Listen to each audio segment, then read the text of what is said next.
We learnt about somebody last week. Who was it? Anybody remember?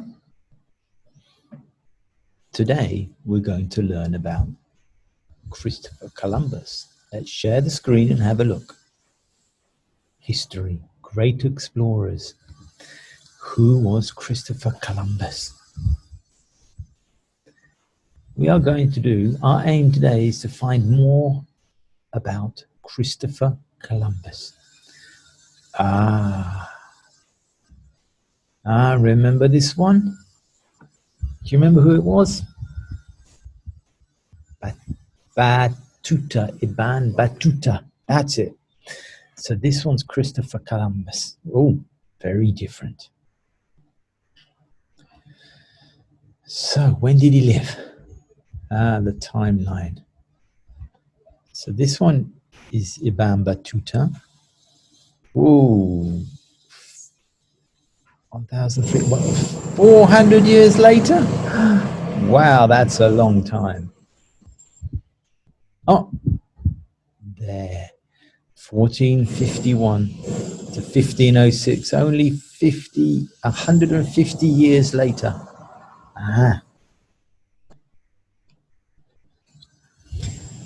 So Christopher Columbus was born in Italy, 1451. His father was a wool merchant. He was born in a period called the Renaissance. Lots of people were building new ships to explore the world. Columbus went on his first trip when he was only 13. So, let's have a look more closely. What did he do? He lived at a time when people in Europe, that's where Mr. Tim used to live. Where do you live? Well, people in Europe did not know that North and South America existed. Christopher Columbus learned to sail in a wooden ship with sails. He learned to find the way at sea by using the stars and the sun. He went to live in Portugal and sold mats with his brother. He always had a dream to travel west and go to China. So, the King of Spain gave him some money to buy the ships. And on the 3rd of August, 1492, he set sail. There was nowhere to live. Everyone had to sleep on the top. The ships let water in all the time, and the men had to pump all day long to make sure the ship didn't sink. Wow, how would you feel if you were on the ship?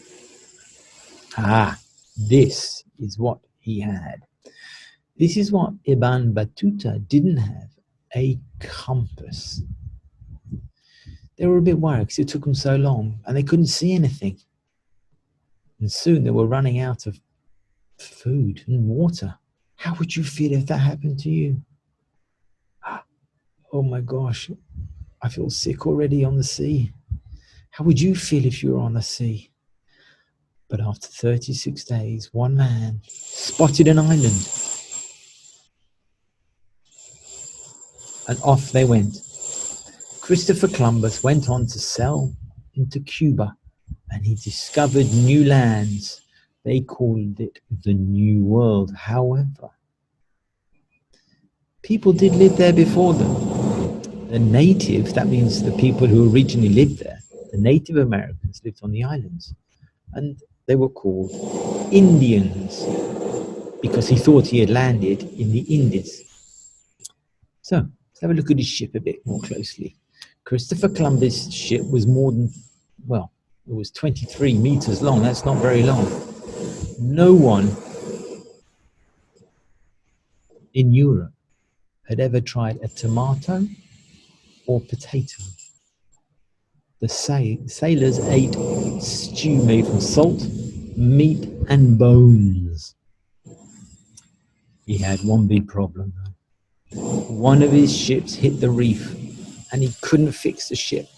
He left 40 men behind him. He took some Native Americans home, and when he went back to collect his other men, they were all dead. So what happened to Christopher Columbus in the end? Well, the 4th time, he decided to go to China. Oh, but he got lost. He ended up in Central America. His ships had holes in them, so he had to wait a whole year for them to be fixed. And when he did get home, 4 years later, he was very ill and he died in 1506. Now, it is important to remember that he didn't actually discover America, but he just started a regular to and fro from Europe and America because the Vikings had landed in America 500 years before. Christopher Columbus didn't know that, though. So, what do we find out about him? What was Christopher Columbus famous for?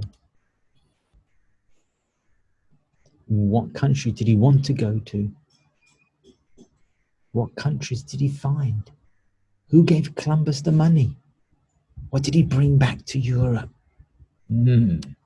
So let's have a look at what you are going to do for me. Let's find the screen. Christopher Columbus, using what we've just looked at. You can watch it again. What year was Christopher Columbus born? What was Christopher Columbus famous for? What did Christopher Columbus's father do for a living? How many ships did Christopher Columbus have?